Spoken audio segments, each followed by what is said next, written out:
Hello, so I'm back, I'm on the road, so slightly different setup, and I'll just be doing this once a week for a while because the internet's going to be a little iffy. So, still reading from Stay, but I have two writing prompts for you today. One is lists. We're talking about how to go beyond journaling, right? How to capture your life's experiences and writing it and putting it together into an interesting way that other people want to read and get engaged with and feel connected to you.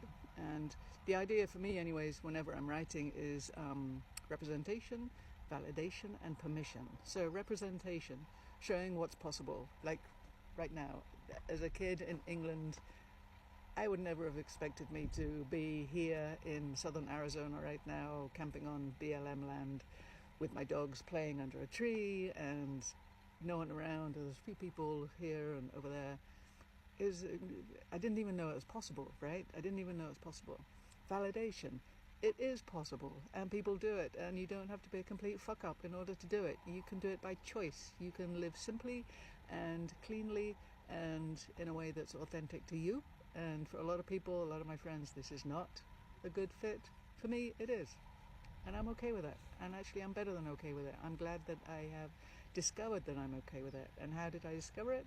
One, by doing it, trying it. And two, by reading from other people that were doing things that were close enough to what appealed to me that I would follow them for a little bit and then I'd find my own path. So a lot of those books, Stay, that is mostly the TikTok so far, is about that process of discovery of a little bit here, oh that works, oh a little bit here, a little bit there. So representation, validation and permission. Someone else is doing it, so why can't I? So there you go. So that's the beginning point of what I want you to do today when you're writing. Your writing thing is to write a list of things that you are doing now that you would never have imagined even like 2 years ago, 3 years ago. Even you, Finn, my friend Finn, who's now 13, even you, Finn, go back and just write a list of 10 things that you've experienced in the last couple of years living on the road with your family that you wouldn't have thought possible. And then pick one of those and just play with that. And from that, pick with that, and when you start that, the beginning line, this is the second prompt, the beginning line is, this is what really happened. This is what really happened. And as you're free writing, whether it's pen and paper or online or however, whatever's best for you, or orally, just, recording yourself, whenever you start floundering and running out of things to say, keep going, but just start again by saying, this is what really happened, and that, see what happened, comes out. This is what really happened. This is what really happens. Okay, so those are your two prompts. I did not use it in here.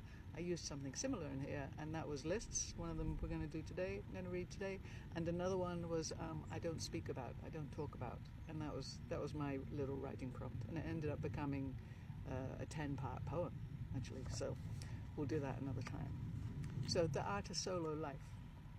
1. Behind the wheel, window open, thoughts drifting as I drive down narrow highways. Number 2, on the side of a mountain meadow with no one around but for my dogs and cat. Number 3, swimming in pools or skinny dipping in lakes, oceans, river, waterfalls, all of it. 4, listening to a breeze in the valley or a distant rain heading south, echoing in that valley. 5, watching Rosie, Harold and Stevie sleep and dream, paws skipping, tails barely flickering. 6, street performing and juggling with a bunch of strangers or friends. It didn't matter. There's a freedom there, a looseness in me. 7, writing even as I'm terrified of what the scribblings will spew out or the secrets I've kept underwater. Okay, so the next one is, I haven't done so much of these readings about the dog aspect, but hopefully if you get a chance to read the whole book or get a copy, you'll see that there's a theme of home with the dogs, and that's what grounds me, and the traumatic event that kicked me out of New Mexico because of dogs. But this is the good side. Although there are sounds that soothed is the title. Harold's tail, thump, thump, thump. You're home, he mumbled, over the crackle of a wood stove, and a bubbling green chili stew, with a cat called Stephen slurping cream, and Rosie licking her apple. Perhaps there's a lone cello on the radio, heard over the winter snow sizzling down the metal stovepipe as I faced my past. Guatemala, 2005. Echoes. Rucksack, boots, teddy bear, shirts, 2, jeans and undies, a sweatshirt, a jacket, a pair of shorts.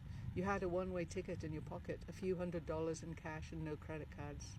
Yes, some things never changed. You were still broke, awake, and a tad terrified to fly into another strange country.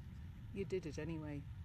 Once in Antigua, you found a room off the plaza with tall ceilings, huge windows facing a church and park, the adobe walls covered with ochre and maroon peeling paint, a rickety wooden table and a hardback chair.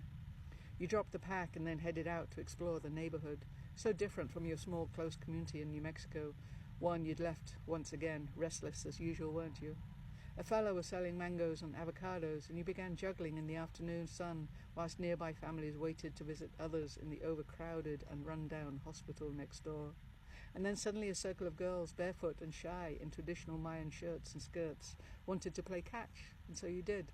With you in the middle, playing the fool, you all ran around the park, tossing balls high and mighty, free in the afternoon. Juan, a shoe-shine boy with blackened fingers and feet, threw one tennis ball up so far into the blue sky that it fell onto the roof of an ancient stone church. And the kids all froze in fear. And when you just laughed and pulled out another ball, the whole plaza erupted in cheers and laughter. And you all played until the sun dropped and the families went home, and you left for your room with the yells of happy kids echoing through the cobbled streets of Antigua. Payasa, payasa, hasta mañana, payasita. There you go. So that's a little bit for today. 2 writing prompts and some stories from New Mexico and Guatemala. Anyway, enjoy. Thank you for listening. Take care. Okay? Now I can close it up.